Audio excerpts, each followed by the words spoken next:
Okay, so this video I want to talk to you about the biggest mistakes I see when it comes to calorie tracking. Now, calorie tracking is absolutely amazing. Most of my clients use an app called MyFitnessPal, and it's brilliant because we can make sure that they're accurately eating in line with their goals 7 days a week and essentially fast tracking progress rather than just guessing each and every day what they're eating and kind of hoping for the best, hoping that they're in a deficit. Okay, so the biggest mistake that I see, number one, is people not weighing their food and just estimating it. So they're going, right, that looks about 30 grams of cereal and really it's about 80. And then you can see over the course of the week how many extra calories that you're having when you're not being accurate with weighing your food. So everything that can be weighed, make sure that you're weighing it so we can be as accurate as possible.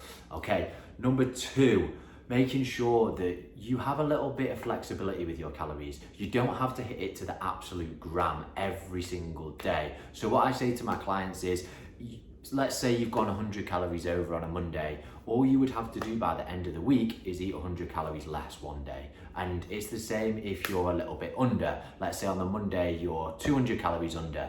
All you need to do by the end of the week is make sure you make up those 200 calories just so it balances out and your weekly average calories are the same. So it gives you so much more flexibility because maybe on one day where you're not as hungry, you can afford to have a little bit less and you can save some of those calories for later in the week when you want them around the weekend time for most people. So next one is when people pick generic food types from the search bar in MyFitnessPal. You don't want to be picking generic ones. So what I mean is, let's say you're making a homemade shepherd's pie.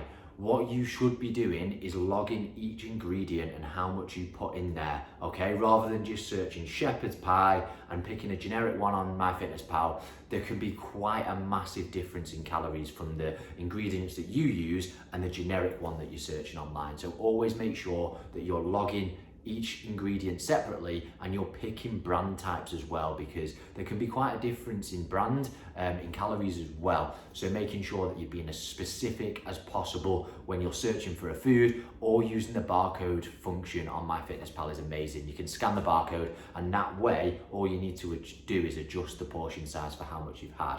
Okay, next error that I see quite a lot is when people eat out. There's nothing wrong with eating out at all, but you need to make sure you're being accurate as possible. So picking a restaurant that has the calories on the website or on the menu. So places like Nando's, places like Wagamama's, there's loads online. Just type in the restaurant name and nutritional information, and that way you can be as accurate as possible with logging it.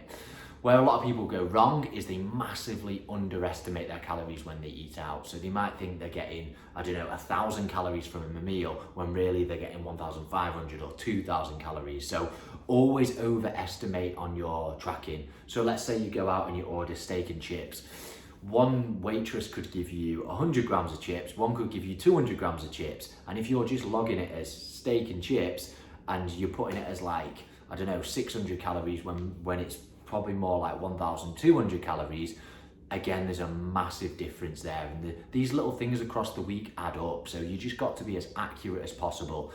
If you're gonna eat out, I'd recommend doing it maybe once a week and making sure that you look at the menu ahead of time, look at the website ahead of time, and you log each thing that you eat as an individual item, okay? So you log your chips and you log your steak as individual items and add a bit of extra calories onto it. So like I said, if you think it's, 1,000 calories, put it down as 1,300 calories, just to give you a little bit of leeway, because you don't know what oils they're using, you don't know how it's cooked, you don't know the portion size that you're gonna get. So it's better to overestimate if you're in a dieting phase than underestimate, and then it's slowing your progress down massively.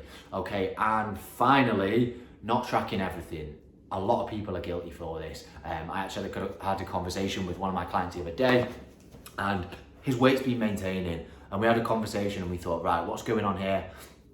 Turned out he wasn't logging his brews, he wasn't logging his milk, he wasn't logging his oils, which is a big one, especially if you don't use 1 calorie spray, your oils can add up over the week to something crazy like 1,000 calories, because it's roughly 90 calories per serving with oil. If you're just dashing it onto each meal, you can be having a hell of a lot of calories over the course of the week just from oil. So making sure that you're tracking your drinks, making sure you're tracking your oils, your milks, all those little nibbles when you take things out the fridge or you're eating something off someone's plate and you don't think it matters, it does matter. So make sure you're tracking absolutely everything. And finally, making sure you're tracking 7 days a week. There's no point in tracking 6 days a week and then one day eating what the hell you want, because that goes against the point of tracking. We want to make sure that you're accurately hitting your calories 7 days a week so we can keep you within that deficit, or we can keep you within that surplus that you want to be in. So no guessing, making sure that you're 100% all over things, and you will get the best results possible. So have a little look through, see if you've been doing any of these mistakes and try and rectify them, and I promise you